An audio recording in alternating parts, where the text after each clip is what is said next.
Last week on the breakdown, we did two awesome hands. The first of which featured Tom Dwan and Phil Laak, with Phil Laak saying weird things and Tom Dwan doing weird things. It's a lot of fun.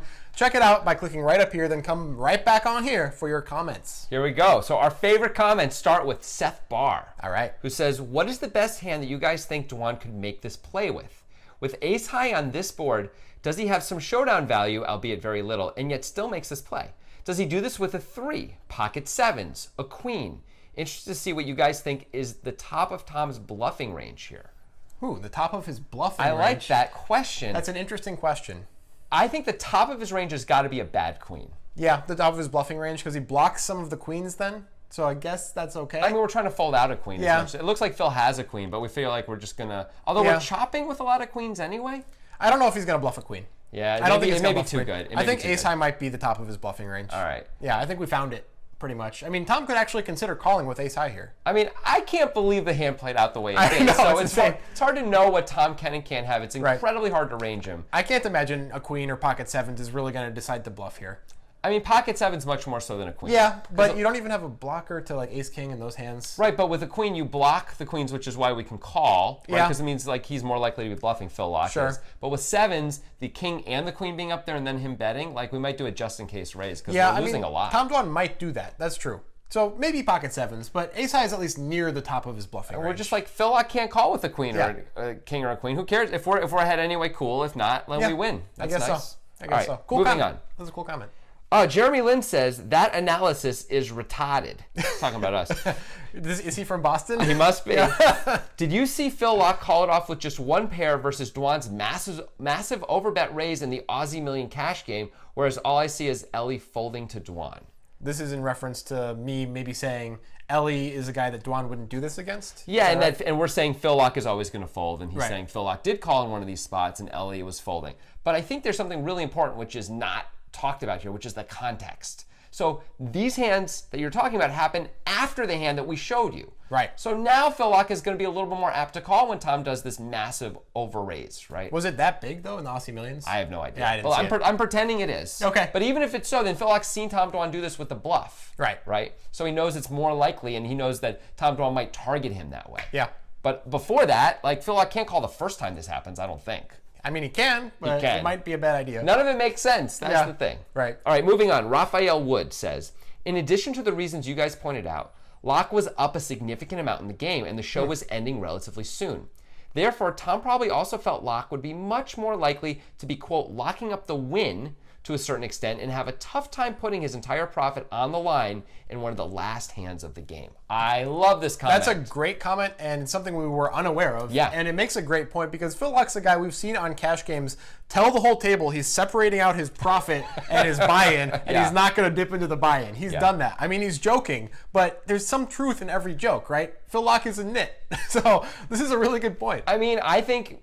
for me, I feel somewhat similarly if it's getting to the very end of a cash thing where I might like not play a marginal hand. So, you know, I may play a high variance hand like in a lower variance way to try and not like lose a huge amount of my stack that I've won so I can go home with more money. I mean, I sort of get that. The emotions, I feel them. Yeah. So I think that if that was going on, that's a brilliant reason to make this play. Definitely. All right. Finally, Jan R says, from a theoretical standpoint, Phil Laak still has to be defending about 15% of his river betting range in order to make Dwan indifferent to bluffing. So it's not like he can fold out everything that isn't a snap call. One might even argue that King 10 is the strongest hand Laak can ever have once he checked back twice. So giving his hand up means Dwan can profitably bluff in that spot with any two. In my honest opinion, from Laak's perspective, you just got to put aside the absolute strength of your hand and just pick one or two of your possible holdings that you feel least uncomfortable making this call with. Pretty sure King 10 suited would fit in there. Well, it's easy for us to sit up in our ivory tower and say things like this, which is an interesting game theory perspective, which I enjoy. But like we brought up in the video, Laak might have been expecting a check raise some of the time, but he was not expecting it to be to $84,000 when he bet $7,400, right? He was expecting it to be like $22,000 or something like that. So I don't think he was really constructing a range at all for that moment. He was just put in the hyperflux. Yeah, the hyperflex area is actually what it is. I mean, you can make a reasonable case that there are certain spots where you're just not supposed to call. Yeah. You know, and this might be one of them, at least the first time this happens. You know, we also may think as Phil Laak, well, I can have queens here sometimes, or I can have kings here sometimes, meaning pocket kings or pocket queens. Right. So if I can be filled up there, and then I'm always going to call, of course, then I can fold this hand, right? Yep, that makes sense. I don't know if Phil Laak can really have those hands. I don't know if he can, but that's an interesting comment. I'm not sure if anybody could really pull the trigger on that because this situation is going to come up so infrequently. Right. It's hard to really make it a profitable play. It's also hard to plan for this. Like, it's one thing where, you know, you get raised and you say, well, I should have been able to think about that, not just when I was making the play, but hours before or weeks or even years before. I kind of know what I'm doing in this spot with this part of my range. So when I bet and I get raised, I kind of have a really clear plan for that. Yeah. But you don't have a plan for when you get raised this much because it just never happens. Nope. Not against expert players anyway. Never happens. Yeah. On Thursday, we released a hand with Phil Hellmuth with 4 left in the World Series of Poker Europe main event. The big PH. If you will. And he played a great hand, a cool hand, against Sergei Baranov. Click up there. Check it out. Yeah, if you don't remember what it is or just want to be, you know, reinformed. Yeah. I don't know. Let's hear what you guys had to say about it. Peter Mersil says, this line from Phil is so bad it's painful. Hey, we didn't say that. He said, I mean, we did. We kind of did. We didn't say it that way. We didn't say it in such explicit terms. Yeah, but we were thinking that. Now we're saying it. It ends up costing him more and working less, often to target ace and king highs to fold on the river with this line than it would be just to raise a normal amount on the flop, usually fold out those same hands, and then he can just shut down after that if he wants to. Bluffing this way costs more, works less, and gives his opponent a super cheap shot to improve. WTF. The only justification for this tiny river bet is that Phil loves to bet really small on the river with weak one pair of hands, which is a whole other subject in itself. So I guess he needs to bluff a lot with super tiny bets too, which is true. I guess that's true, but there's still the question of the price. Even if he's doing that and it's somewhat balanced, Baranov only has to be right 18.6% of the time, right? And there's so many draws on the flop. I mean, there's no flush draw, which actually makes it easier to see which draw is missed. There's 6-7, Jack-10, Queen-Jack, Queen-10, 7-10. There's tons of draws, and that's got to make up at least a fifth of Phil's range here. I mean, if Phil can show up 85% of the time with an 8 or a 9 or a hand that wants to get called rather than a hand that doesn't want to get called, then that makes this at least justifiable from Phil's point of view. But we just think, beyond that, situationally, Phil can just win this hand, and he should do that. Right, and the guy might call no matter what just for the information because Phil represented such a small percentage of Baranov's stack with this bet. It was 5% of Baranov's stack. And not even just call for information. We talked about this in the video. Might call to show everyone not to bluff him. Yeah. He's got a big stack, and everyone else is a good player who's paying attention. This will really work. Not advocating for calling for information, just saying that was a little added factor that might have helped Baranov make the call. Yeah. All right, moving on. 18,000 RPM says, Hellmuth made the small bet on the river because that's what he'd bet if he had an 8. Sure. But he forgot the big difference is if he had an 8, he wants to get called by ace high or king high. Well, yeah. I mean, it goes back to the situational versus the balance, right?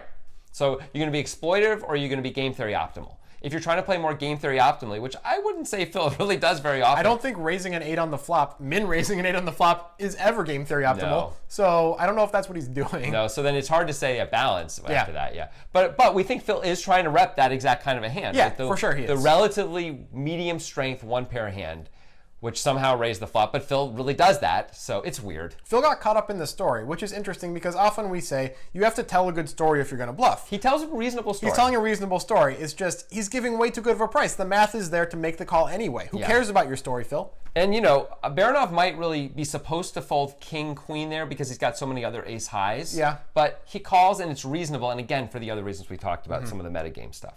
Todd Monticello says, cool name. I know. I think I can make a case for justifying Phil's play. I'm so glad someone's doing this. All right, let's do this. Let's hear it. Here we go. He can take control of the hand with the min raise and barrel the turn with any 7, 8, 9, 10, queen, or jack. If the turn bricks, he can realize his equity by checking the river when his opponent checks to him, and he does get some hands to fold the flop. I don't know about the realizing the equity on the river thing. No, I think he means checking the turn because it can't be checking the river. You can't realize your equity. Your equity is 0, right, with jack high there. But he can realize his equity by checking the turn. So that must be what he means. Yeah. If he floats the flop, he just has to fold the bricked turn if his opponent barrels. And the river bet was a futile attempt to win the pot cheaply, knowing it would not likely get through, but it didn't cost much either. Well, it's good to try to justify it, Yeah. but I don't think that Baranov's going to bet that often on the turn, and it's actually correct for Phil to fold the turn if Baranov bets the turn again a lot of the time, depending on the size. It all depends on the size. Yeah. But with 2 overs and an open ender and shots to the nuts and things like that, it has to be a pretty good size. Like, it's got to be at least half the pot. And Baranov wasn't betting that huge. Right, and we also said it's a lot of the time that Baranov's going to check the turn, and Phil can win that way instead of this weird min raise that's never going to win. So that's a bit of a problem. I do like that this justification is an attempt at a justification, but Phil just makes it so cheap for every action that Baranov takes. It's like it's just never going to work. There are definitely some cards on the turn that Phil really should be checking back, like aces and kings. I would think are cards he should probably check and not turn into, not continue his bluff and then try and realize his equity. But the 4 of clubs on the turn, which I believe is what it was, that is not a card to check back. That's a card to continue to represent the story and tell the story you were telling. Right, makes sense. All right, finally, Marcus Lindholm says, I agree it's a weird play to min raise, but why is it bad to take the same line with 9x or 8x, mix with some bluffs sometimes when you know your opponent will call you with stuff, he doesn't say that, like this. He swears, but I don't. Right. Well, even if you had 7-8 suited, let's give Phil 7-8 suited for a second. We don't really want Baranov to still be in there with King Queen of Hearts. That hand still has plenty of equity against our hand. I mean, I don't know why we're min raising with one pair and a medium strength hand here when we're in position and we can call a small bet. Why do we want to, let's pretend for a second, while Baranov is at sort of one of the weaker parts of his range, sometimes he's going to be at the stronger parts of his range too. Like when Baranov has a very strong hand, he can but he can re-raise and Phil just gets blown off the hand. But that also means Baranov can bluff sometimes. Right. So what if Baranov decides to 3-bet and now you just have to fold 7-8 instead of bluff catching down by going call, or call, check back, call, or whatever it may be. This comes back to a game theory principle of calling with the middle of your range, or at least having a calling range, and an easy calling range to construct is the middle of your range. Sure. And an 8 on this flop is right smack in the middle. So in the middle, right? bro. So it's kind of a perfect calling hand because you don't want to fold out all worse hands and get called by all better hands when you raise. Of course, that's not what happened because Phil raised so small, to his credit, but that doesn't mean we necessarily want the hand to continue when we raise with 7-8. Like, what do we want to happen? I mean, it's hard to come up with things we want to happen there. Like, we raise to take control of the pot, but then we check, and then I don't know. I just don't know why we're doing any of this. We call, and this is a perfect hand to Gordon Vayo it, as we say at Poker Guys headquarters, right? We just call, and we let the guy bet again if we want to bet again. Also, we're Phil Hellmuth, supposed reader of souls. Why would we try and give this guy a chance to get away from his hand? The white magic was malfunctioning, maybe. Like, we could look at the guy and see right through him, supposedly. Let's do that. Right.